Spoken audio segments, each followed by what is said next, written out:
Good morning, dear students. Welcome to e-learning class of Sacred Hearts. Today is your accountancy turn, and in this lecture, I am going to cover some remaining topics of chapter 6, that is accounting equation.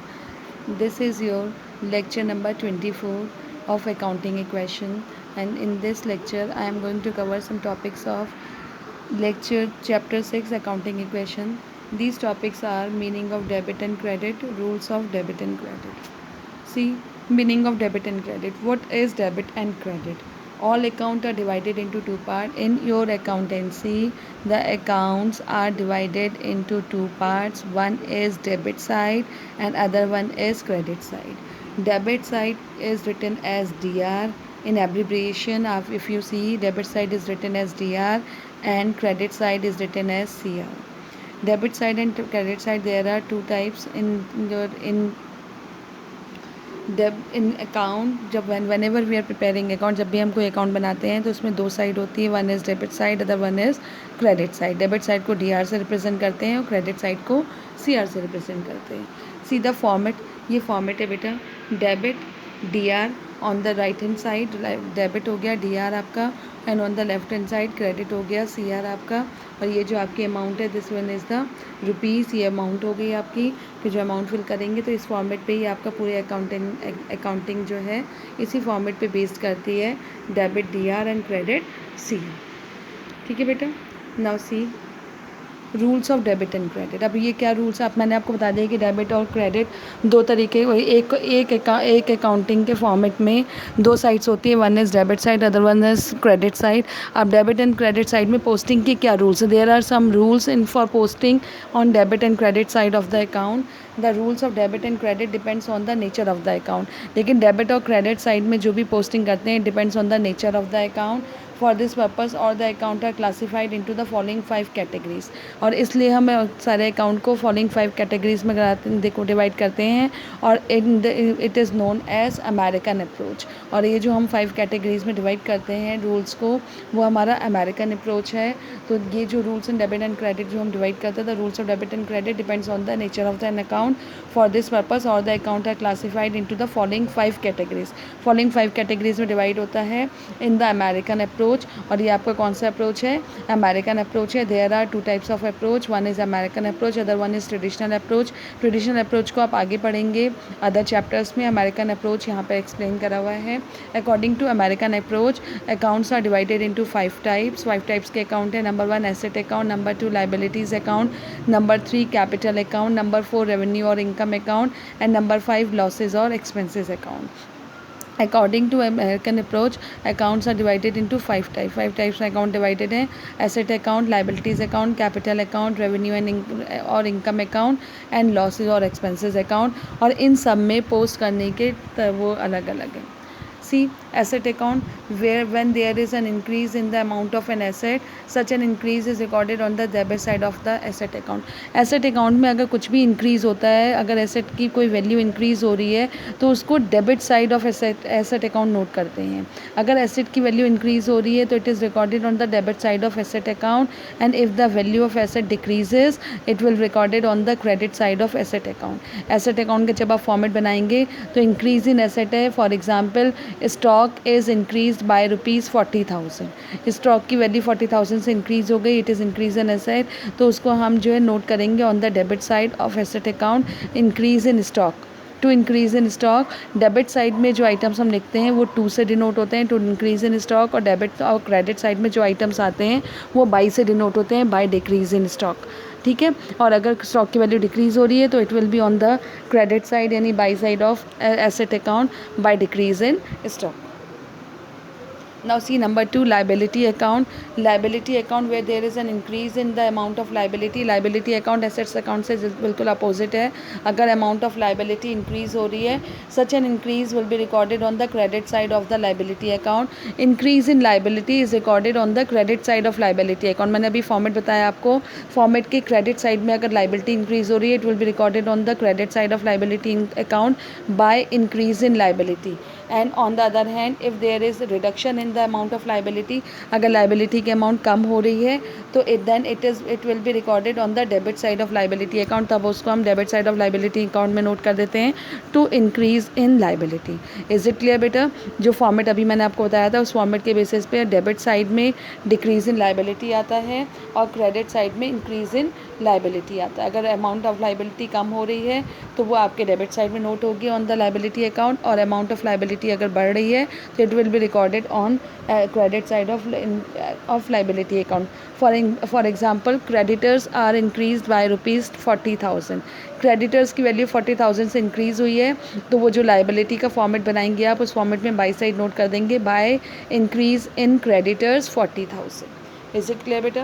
Now see capital account. An increase in the capital is recorded on the credit side and decrease in the capital is recorded on the debit side. Credit capital की value अगर बढ़ रही है तो उसको debit side record करते हैं, capital बढ़ रही है सॉरी तो उसको क्रेडिट साइड रिपोर्ट करते हैं, क्योंकि लाइबिलिटी और capital is on the same side. अगर increase in the value of capital है, कैपिटल की वैल्यू अगर बढ़ रही है तो credit side of liability account record होगी, और अगर कैपिटल की वैल्यू डिक्रीज हो रही है तो it will be recorded on the debit side of capital account. तो उसको हम डेबिट साइड कैपिटल अकाउंट के नोट करेंगे, increase in creditor on the increase in creditor on the credit side of liability account and decrease in capital on the debit side of liability account। Capital increase हो रही है तो हम लिख देंगे on in the format by side में by increase in capital, और capital की वैल्यू अगर डिक्रीज़ हो रही है तो टू साइड में मेंशन हो जाएगा to decrease in capital. Now see next fourth revenue और income account. All increase in the income and income are recorded.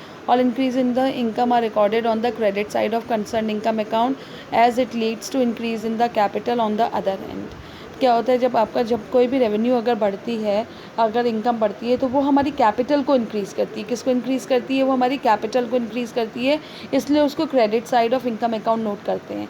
Income का इंक्रीज़ इन कैपिटल है, इनकम का decrease it is decrease in capital. अगर income increase हो रही है तो it will be on the by side of capital account, और अगर इनकम इंक्रीज़ हो रही है तो it will be on the debit side of the capital account. तो उसको हम debit side of capital account record कर देते हैं। इट मीन्स आपका जो कंसर्न है इनकम का वो आपका इंक्रीज़ और डिक्रीज़ वो डिपेंड करता है और लाइबिलिटी और एसेट साइड में, कि हम उसको एसेट साइड उसको जो है इंक्रीज़ इन इनकम और कैपिटल वो सब आपका किस साइड, ठीक है बेटा। तो अगर इंक्रीज़ इन कैपिटल है तो प्रॉफिट वो इनकम इंक्रीज़ हो रही है तो वो कैपिटल को बढ़ा रही है, it will be recorded on the by side of income account. और अगर इनकम डिक्रीज़ हो रही है तो कैपिटल को डिक्रीज़ कर रही है तो it will be recorded on the debit side of income and income account, revenue और income account. Now see the fifth losses और एक्सपेंसेस अकाउंट। लॉसेज और एक्सपेंसेस अकाउंट जस्ट अपोजिट होता है। अगर एक्सपेंसेस बढ़ रहे हैं या लॉसेज बढ़ रहे हैं तो कैपिटल डिक्रीज़ हो रही होती है, और अगर लॉसेज या एक्सपेंसेस कम हो रहे हैं तो कैपिटल इंक्रीज़ हो रही होती है। तो all increase in the losses and expenses are recorded on the debit side, इसलिए इंक्रीज इन एक्सपेंसेस और losses debit side of capital account record करते हैं, और डिक्रीज इन एक्सपेंसेस और losses will be recorded on the credit side of losses और expenses account. ठीक है, तो लॉसेज और एक्सपेंसेस अगर इंक्रीज़ कर रहे हैं तो debit side of losses and expenses account में शोन होगा, और लॉसेज और एक्सपेंसेस अगर डिक्रीज़ कर रहे हैं तो क्रेडिट साइड ऑफ लॉसेज और एक्सपेंसेस अकाउंट में शोन होगा। Now see the rules given above may be summarized as follows। जो मैंने अभी आपको ऊपर से रूल्स बताए सारे, इन एसेट्स अकाउंट में, कैपिटल अकाउंट में, लाइबिलिटी अकाउंट में, इनकम और गेन अकाउंट में, और इसमें जो इनकम और गेन और एक्सपेंसेस अकाउंट में, तो वो रूल्स इस तरीके से समराइज हैं। Number 1, debit to increase in asset and credit the decrease in asset. Asset अगर इंक्रीज़ हो रही है तो उसको डेबिट कर दो, एसेट अगर डिक्रीज़ हो रही है तो उसको क्रेडिट कर दो। Credit the increase in liability and debit the decrease in liability. Liability अगर बढ़ रही है तो उसको क्रेडिट कर दो, लाइबिलिटी अगर कम हो रही है तो उसको डिक्रीज़ कर वो क्रेडिट। लाइबिलिटी अगर बढ़ रही है तो उसको क्रेडिट कर दो, लाइबिलिटी अगर कम हो रही है तो उसको डेबिट कर दो। Credit the increase in capital and debit the increase in capital. Capital अगर इंक्रीज़ हो रही है तो क्रेडिट हो जाएगी, कैपिटल अगर डिक्रीज़ हो रही है तो डेबिट हो जाएगी। Credit the increase in income and debit the decrease in income. Income अगर इंक्रीज़ हो रही है तो क्रेडिट हो जाएगी, इनकम अगर डिक्रीज़ हो रही है तो डेबिट हो जाएगी। Debit the increase in expenses and credit the decrease in expenses. Expenses अगर बढ़ रहे हैं, इंक्रीज़ हो रहे हैं तो डेबिट होगा, एक्सपेंसेस अगर कम हो रहे हैं तो वो क्रेडिट हो जाएगा। इस रूल पे ही आपका जो है इनकम एंड एक्सपेंसेस अकाउंट और एसेट्स अकाउंट, प्रॉफिट अकाउंट, ये सब इसी रूल पे डिपेंड करता है।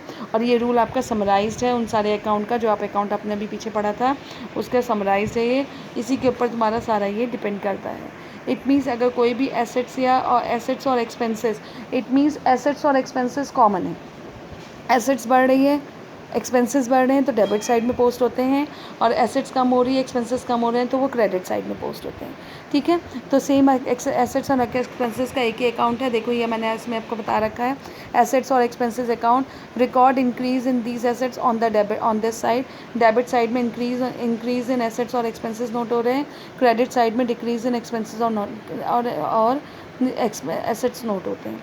ठीक है बेटा, now see the next one.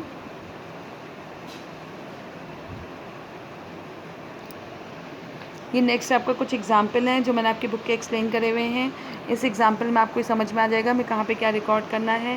C same ऐसी लाइबिलिटी, कैपिटल और इनकम, लाइबिलिटी, कैपिटल और इनकम का सेम ट्रीटमेंट है।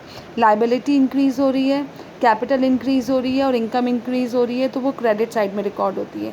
Record increase in liability, capital और income on the credit side, record decrease in liability, capital और income on the debit side.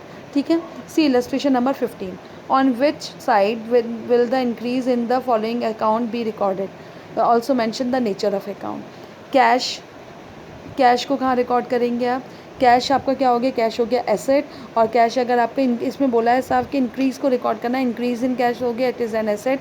अभी आपने पीछे वाले फॉर्मेट में पढ़ा था कि एसेट अगर इंक्रीज़ होगी तो it will be on the debit side, तो नेचर सी डेबिट साइड में हम कैश को रिकॉर्ड करेंगे। अगर इंक्रीज़ इन कैश है तो वो डेबिट हो जाएगा, it is an asset. Then second, machinery, increase in machinery, it is also an asset, तो it will be on the debit side. Creditor, ये लाइबिलिटी हो गई, तो लाइबिलिटी अगर बढ़ रही है तो it will be on the credit side. Same आपका प्रोप्राइटर अकाउंट, ये प्रोप्राइटर अकाउंट ये कैपिटल अकाउंट है, प्रोप्राइटर का अकाउंट कैपिटल अकाउंट कहलाता है, तो अगर इंक्रीज इन कैपिटल हो रहा है तो it will be on the credit side. Rent received, ये इनकम हो गई, increase in income on the credit side. Salary paid, expense हो गया, increase in expenses on the debit side. Interest received, credit हो गया, increase in income on the credit side. Now see illustration number 16, on which side the decrease in the following account be recorded, decrease किस side record करोगे, furniture, furniture asset है, furniture अगर decrease होगी तो on the credit side होगा, income and expense उसके on the credit side of asset account आएगा। Number 2, bank, bank भी एसेट है, अगर बैंक डिक्रीज हो रहा है, बैंक की अमाउंट डिक्रीज हो रही है तो it will be on the credit side of asset account. Proprietor account capital है ये, तो अगर कैपिटल डिक्रीज हो रही है तो it will be on the debit side of, उसको मत दो करेगा। सी इलस्ट्रेशन 16 मैंने अभी आपको बताया था, on which side of the decrease in the following item account are recorded. Furniture, decrease in furniture asset है, एसेट अगर डिक्रीज हो रही है तो it will be on the credit side of asset account. Bank, ये आपकी ये भी एसेट है, अगर बैंक की अमाउंट डिक्रीज हो रही है it will B they on the debit on the credit side of asset account. Proprietor, ये कैपिटल है, अगर ये डिक्रीज हो रहा है तो it will be on the debit side of capital account. ठीक है बेटा, प्रोप्राइटर अकाउंट ये कैपिटल है आपकी, कैपिटल अगर इंक्रीज़ हो रही है तो इट विल, कैपिटल अगर डिक्रीज़ हो रही है तो it will be on the debit side of capital account. Salary paid expenses हैं, अगर डिक्रीज़ हो रही है सैलरी तो it will be on the credit side of salary account. Salary outstanding liability है, decrease in liability on the debit side of liability account. Subhash customer है, income received हो रही है इससे, तो it is an asset, it will be on the credit side of asset account. ठीक है बेटा, तो ये एक तरीके से आपका समराइज है। The rule of summarising is, asset और एक्सपेंसेस का रूल सेम है, asset increase, expenses increase on the debit side of asset account and expenses account, asset decrease, expenses decrease on the credit side of asset and expenses account. Same capital, liability and income and gain, इनका rule same है, capital increase, income increase, और asset capital increase, income increase और liability increase on the credit side of capital, income and liability account, और आपकी ये decrease होती है तो on the debit side of particular account आता है। आई होप यू ऑल अंडरस्टैंड। मैं नेक्स्ट टॉपिक में आपका टी-शेप अकाउंट करा के आपका ये चैप्टर खत्म हो जाएगा। I hope you all understand. Do your work, complete your work in your copies and do this and listen the video again and again so that you can come to know कि क्या rules हैं इसके। Thank you बेटा and have a nice